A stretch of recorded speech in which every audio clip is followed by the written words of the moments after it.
आंखों ही आंखों में इशारा हो गया, बैठ बैठ जीने का सहारा हो गया, आंखों ही आंखों में। મિત્રો, અહીંયા આંખને લગતું આ ગીત છે. તો શું તમે જાણો છો કે કોઈની આંખો ભૂરી તો કોઈની કાળી તો કોઈની બ્લુ અથવા તો કોઈની લીલી શા માટે દેખાય છે? Do you know why eye has different colour? ચાલો એનું રહસ્ય સમજીએ. આપણી આંખોમાં એક પાતળું લેયર હોય છે જેને આઈરિસ કહે છે. આ આઈરિસનો રંગ નક્કી કરે છે એનો એક પદાર્થ, અને એ પદાર્થનું નામ છે મેલેનિન. જો આંખમાં મેલેનિનનું પ્રમાણ વધુ તો આંખનો રંગ કાળો અથવા ભૂરો, અને જો મેલેનિન ઓછું તો રંગ બ્લુ અથવા લીલો અથવા રાખોડી.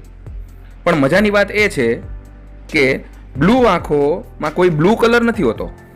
એ તો માત્ર લાઇટ સ્કેટરિંગ ઇફેક્ટ છે. જેવું આકાશમાં દેખાતું બ્લુ કલર એ લાઇટ સ્કેટરિંગનું ઉદાહરણ છે.